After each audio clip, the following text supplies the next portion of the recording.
Sama bi danes predstavila predvsem dve vsebini, na katerih bom delala v nadaljevanju tega leta.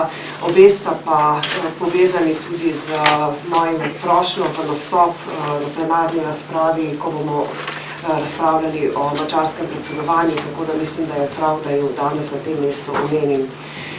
Najprej je tu moje delo na področju energetike, kjer bomo v parlamentu začeli obravnavati direktivo o odlaganju jedrskih odpadkov in oskrbi za izrabljeno jedrsko gorivo. Tu me je parlament izbral za poročevalko za ta dosje in predvidevam, da ga bomo obravnavali vsaj prvih 6 mesecev tega leta. Gre pa za radioaktivne odpadke iz jedrskih elektrarn, iz medicine in tudi iz raziskav. Sama imam ambicijo, da bi to direktivo, da bi z obravnavo te direktive letos zaključili, seveda pa ne gre brez sveta. Svet Evropske unije je pri obravnavi stvari, ki so z področja jedrske energetike še toliko bolj pomemben, ker je to edino področje na energetiki, ki poteka na podlagi posvetovanja, se pravi, da ima parlament le posvetovalno vlogo, svet pa končno besedo. Zato se je treba seveda že na začetku nekako izboriti, da bodo amandmaji parlamenta ustrezno upoštevani. No in ko sem ocenjevala oziroma brala program madžarskega predsedovanja, sem zasledila, da je sicer na področju energetike dovolj dolgo, da pokriva vse glavne teme, prav te direktive o ravnanju z radioaktivnimi odpadki pa program ne vsebuje.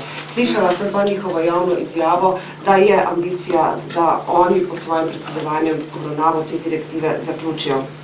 Seveda si želim dobiti tudi formalno izjavo na plenarnem zasedanju.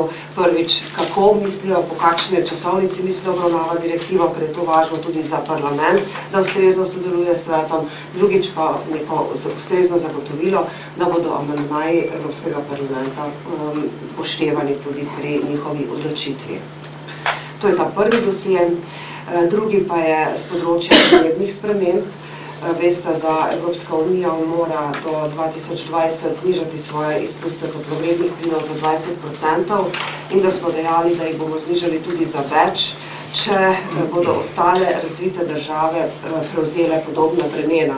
No, pozneje se je ta drugi del dikcije nekoliko spremenil, da bomo postali bolj nizkoogljična družba, ko bodo za to primerni pogoji. Zdaj, po pogajanjih v Cancunu je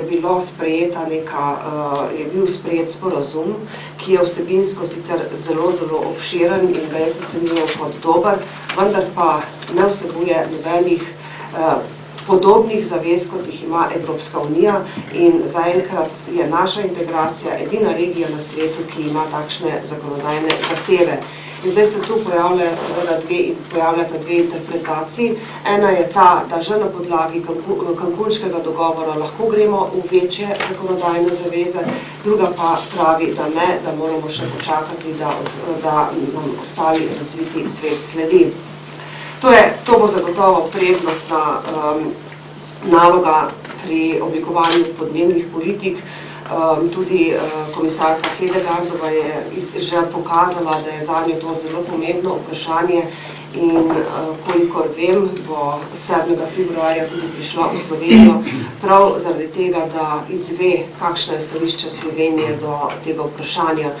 In mislim, da je zelo pomembno, kako se bo slovenska vlada postavila pri obravnavi tega vprašanja, da si bomo nalili jasnega, da bomo jasno povedali, kako do zdaj izpolnjujemo že obstoječe zakonodajne zaveze in koliko bi nastalo, pa ne samo denarja, ampak tudi nasploh ostalih virov, da bi bili pripravljeni sprejeti večje zaveze. Mislim, da moramo ta vprašanja komisarko Hedegaardovo razčistiti. Za Slovenijo menim, da je zelo pomemben zlasti en stavek v poročilu, ki ga je pripravila Evropska komisija, to pa je, da vidi komisija velik potencial za večje zaveze prav v revnejših državah članicah Evropske unije. In veste, da mi smo v povprečju razviti in sama bi si, če bi bila v vladi, želela razjasniti to vprašanje. No, zakaj pa želim na plenarki govoriti tudi na to temo? Zaradi tega, ker je madžarsko predsedstvo pripravilo sicer zelo dober program na področju podnebnih politik, eksplicitno omenja sodelovanje z Evropsko komisijo, nikjer pa ni omenjen tudi Evropski parlament. In tu na tem področju pa ima parlament seveda pristojnosti soodločanja in mislim, da je zelo pomembno, da smo pri vsem, kar se na evropskem nivoju dogaja, tudi ustrezno vključeni. Zlasti je to pomembno zdaj, ko delujemo v skladu z Lizbonsko pogodbo, ko imamo nekatera nova področja oblikovanja politik, tako je področje podnebnih sprememb, ko ima Evropski parlament tudi nove pristojnosti. Paziti moramo, da ne zaidemo na neko pot, kjer svojih teh pristojnosti ne bi seveda uresničevali, tako kot pogodba predvideva.